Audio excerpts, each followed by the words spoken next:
So I had a drink. It was a very powerful drink. It was very tasty. I'd like to thank Andy for that. I'm going to read a few things and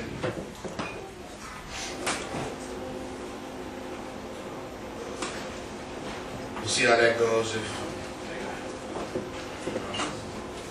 I like how it's going, I might read some more. If I don't, I'll get up.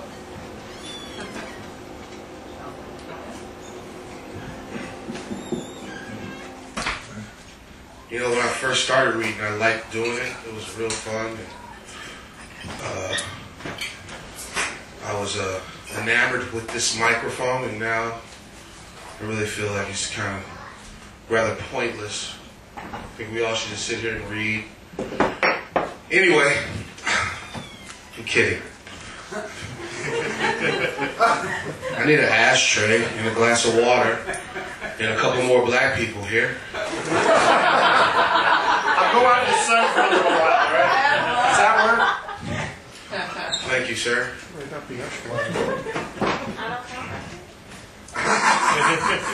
Totally.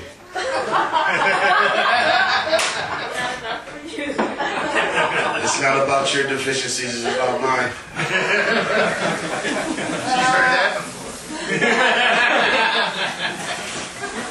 Oh, get a room full of middle-aged people that haven't gotten laid in 10 years, and this is what you get.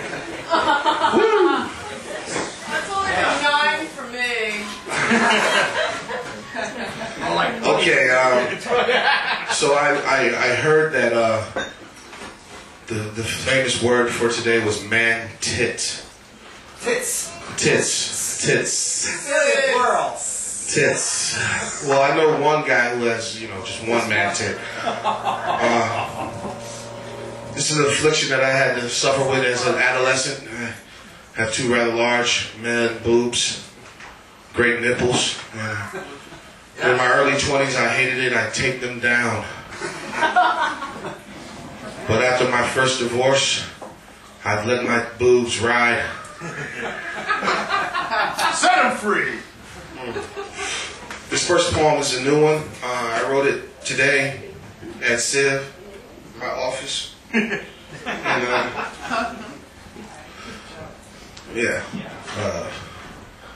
it's called These Hands That Always Say I Love. What will my hands say that for an instant, sometime around my 14th year, they stood as my only lovers? That they have not grown in size since.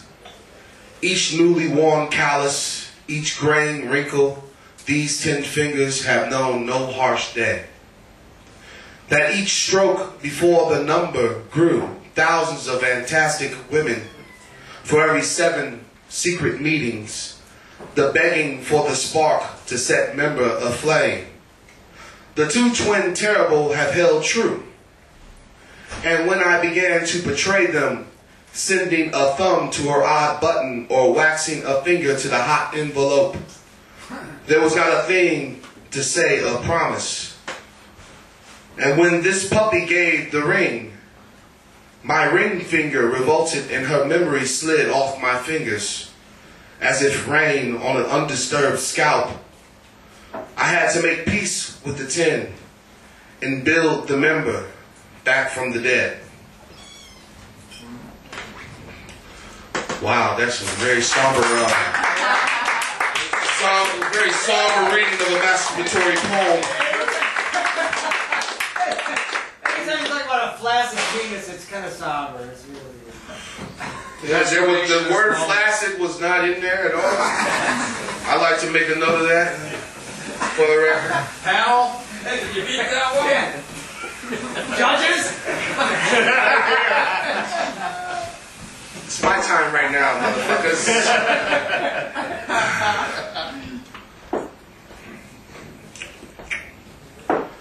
I feel my cholesterol hardening. September smoking. Just once, courage here in my eye, for thus blinds each shape. A man's speckles to no one. Milk skin, allergenic comers functioning as half sperm, supported by entities. He says, I am not rich, but this beast must be fed. What is deep in his ear is that too insular to disguise the deeds even supposed innocence dickhead apologies will not do. 1. Watch them mine. 2. They drink them. 3. Drink more.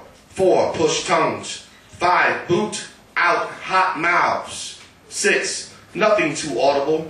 7. Bleeps and clicks. 8. Rumbling to drizzle. And we enter the company of old scratch records. Her lovers haunt me as if shadows on my kid walls. I dream of their stomachs, the lines of their mouths, as they eat her. The music from her pursed mouth, her hips destroy men.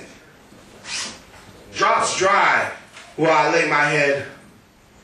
I am frozen, aback to climb a self-made fire slade. Malleable to a lie, more strange than fireflies, than ghosts. There is no mountain to climb, no time. Crowds, the drunk and invisible, await the hookup disaster. When memories are stacked like Browning periodicals lining the corners of this mind, and perhaps the old lovers are too coy with the count, and perhaps too flippant with her power, and perhaps the driver became too sensitive to the mirror and looked for vistas without reflections. We all hustle to our corner.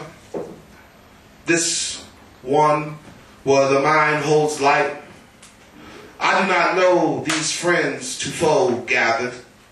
I can discern the public face, but to spend an afternoon with lilies in company, to spend an evening in the dance without lips, to tuck away more than horrible trouble, to set alone a castor wade. But again, I'm alone, here of diasporic lineage. Someone here now whispers my secret name.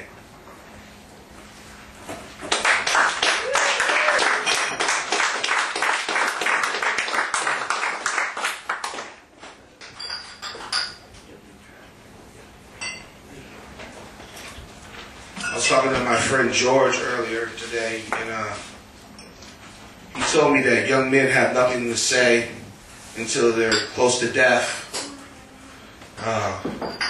Because I told him I was writing a memoir.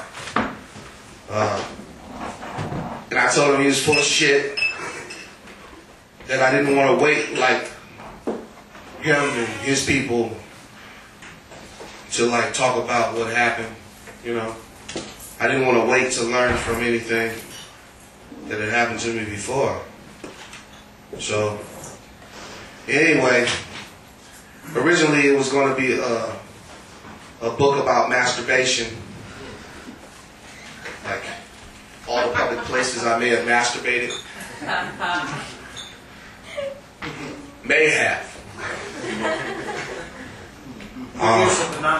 Not definite. And then it became a series of love letters. And then it became like a confessional of sorts to my unfortunate adventures. But I wanted to read a part of that today. I wasn't sure what part I was going to read. But I figured since this is such a gay bunch, very happy. In the merry sense of the word. Who you calling a Mary? I would read the section of when I tried to figure out if I was gay or not. Quote, I suffer anguish from the separation from my own body. Allen Ginsberg. I've often thought of the time in my life where the idea, not the praxis, but the idea of men was arousing, even appealing. Once I even thought perhaps this pointed to my internal gayness and sought to find out if I was indeed gay or straight.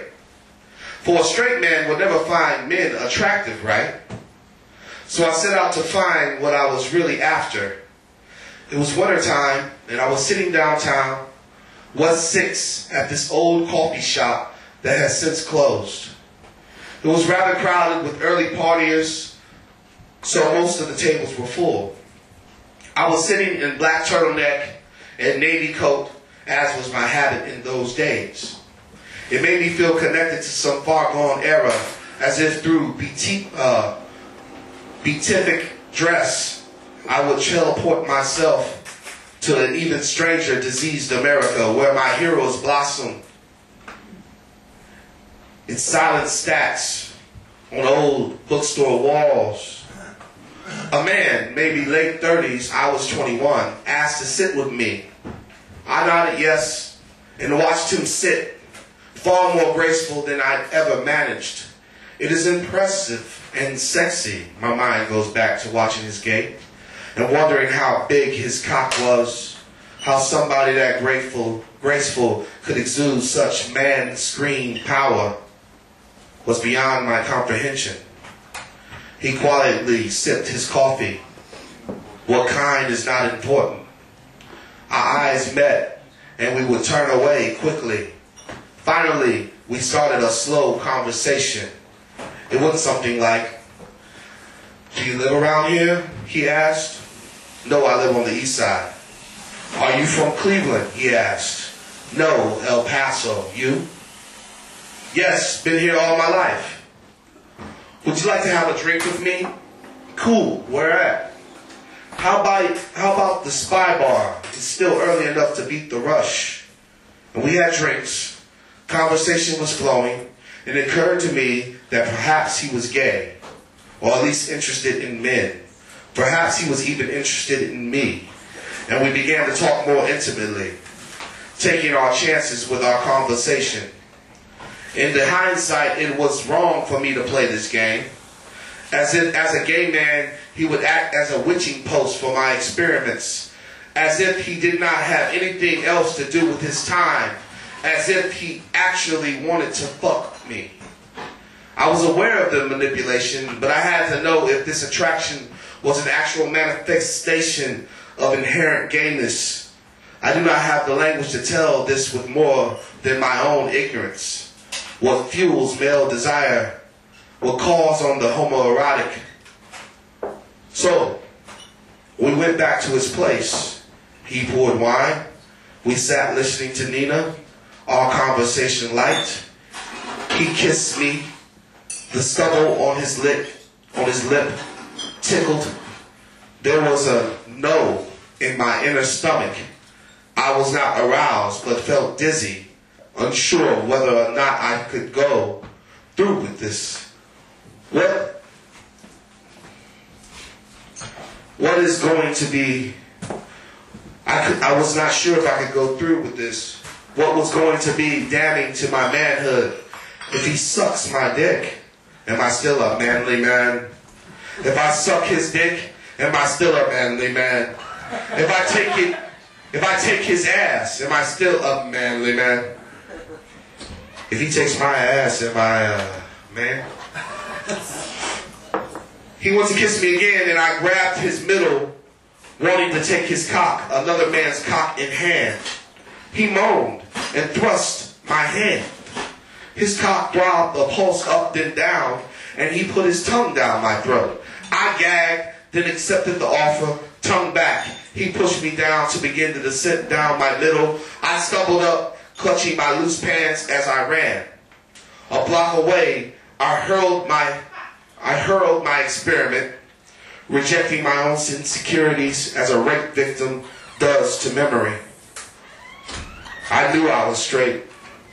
I knew also that I was capable of anything. I felt free for the first time. Perhaps I should ask for medication. But no hate boiled over. No blame. Just the early hints of the sun creeping along the mouth of the sky.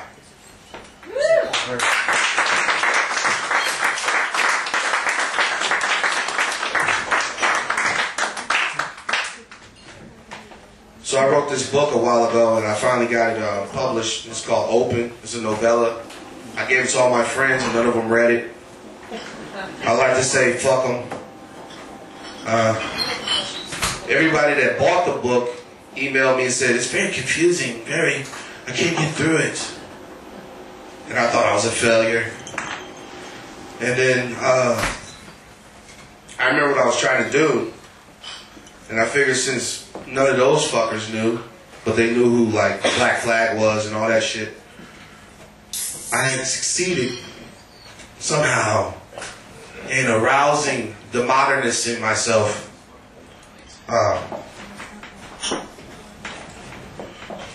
going to read a little bit of that. I'm going to read a little short section. And I have a whole bunch of these if you want one.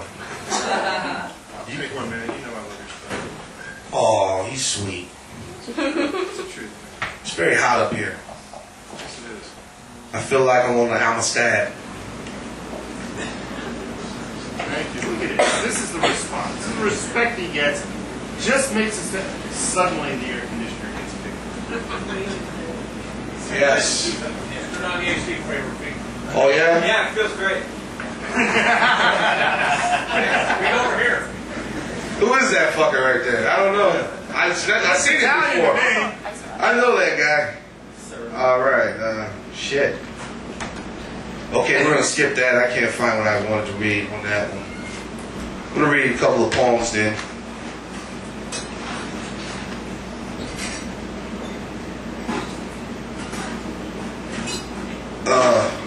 Has anyone ever read the full Cantos by Ezra Pound? Yes, I have. Anybody?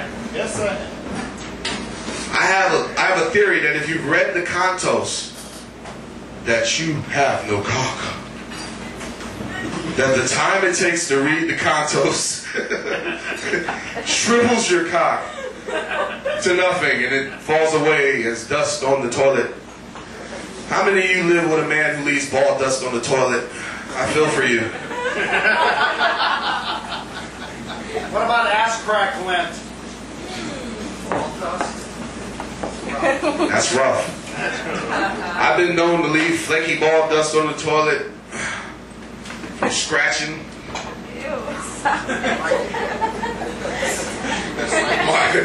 As I get older, my balls are falling away. I'm going to put you in my book.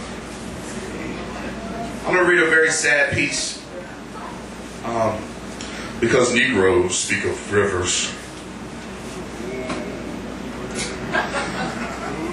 It's not going well. Paul Mooney said these jokes would go over. Jesus Christ. Everybody's like, dude, get done so Jen can get done and I can read. That's how most of these motherfucking readings are, you know. You don't really listen, you wait to read. I'd like to thank Michael Salinger for the slam. Anyway. I read this to my ex-wife and she left. That's funny. Okay. This is called And He Came In Knowing Sweet Jesus. Jesus is a rock, my salvation, King of kings, Lord of lords, traditional. I'm fond of quotes, by the way. The first time I had heard of Jesus, an old lady in my building was sneaking the Reverend in through the fire exit. He was all laughs and sweat, his eyes tearing up in laughter when they passed me. Second time, we were in the living room when Mama's man busted in telling us we had been sinners all these years living with him and we were going to get right and follow the good book.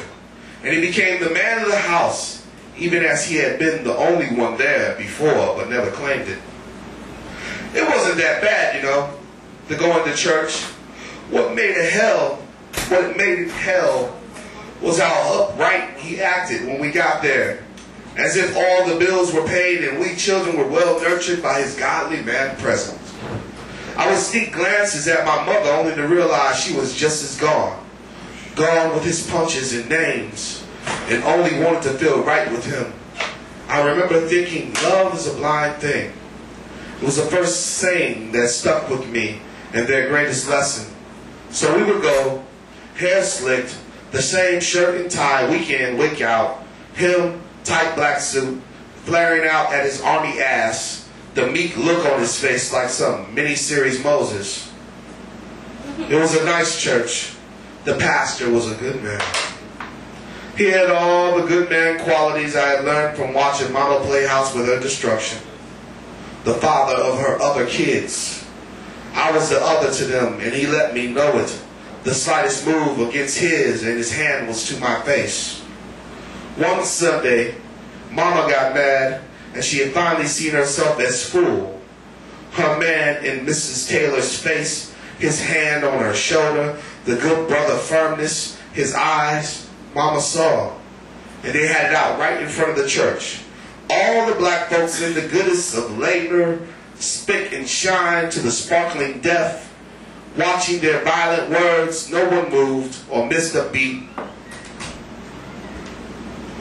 A younger woman, the best singer in the choir, gave us a ride home. He was not with us. Mama cried the whole trip, went to bed crying.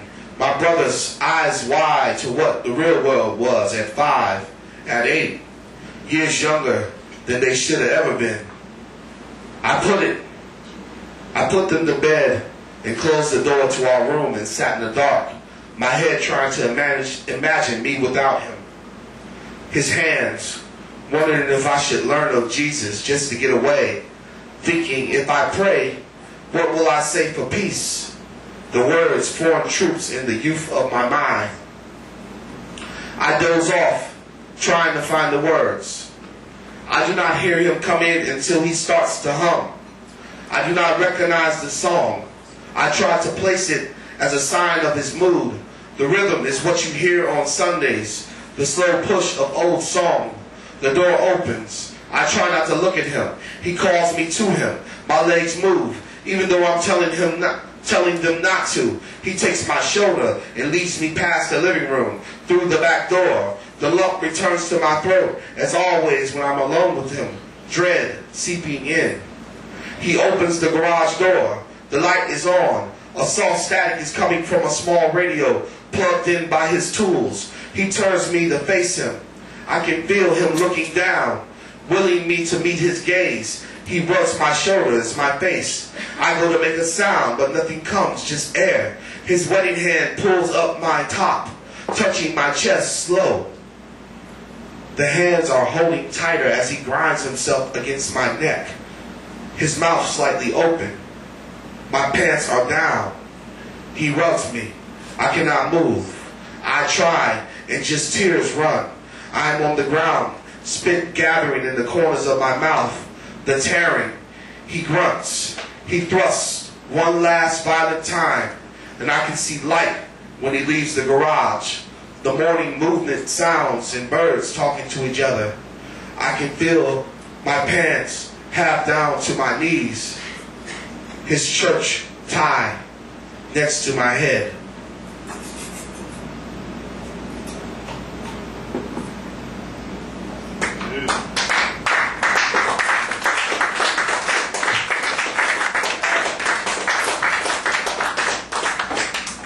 I bet you never book me again.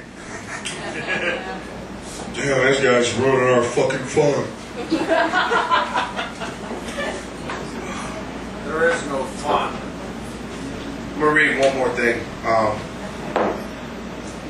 I thought I would be the first American in 40 years to write a book-length poem, only to find like 6 of them after I finished it.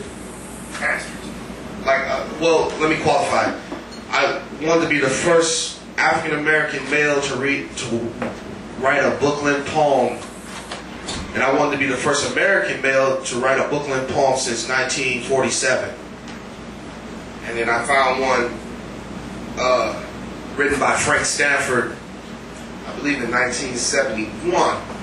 So I lost out. But anyway, I had some good poems. What qualifies a good poem, R.A. Washington? Well, a good poem is one that I like.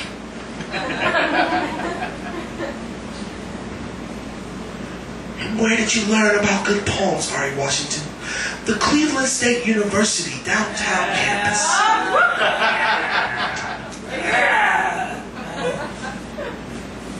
And were your teachers good? No, I published more than them before I graduated. By the way, Rita Grabowski in November 2nd weekend. Don't come. George Bilger also the same evening. Oh, come. Rita, don't come. George, come. Rita, don't come. George, come. Rita, don't come. George, come. Anyway, she was there when I was undergrad. She was nice to me. Anyway, let me see.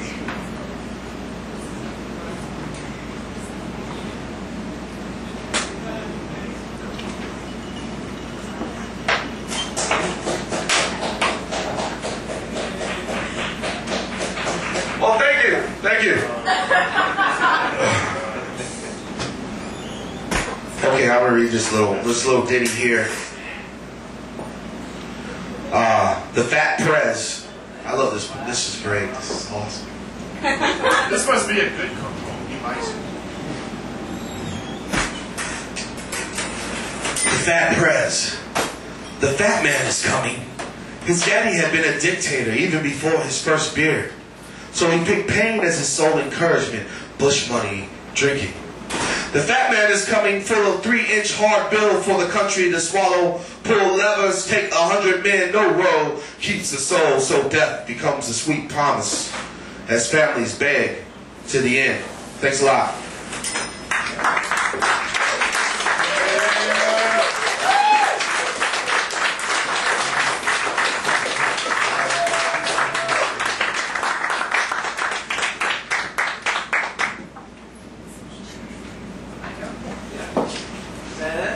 All you got, man? Is that all you got? I'm being respectful. You fucking dickhead.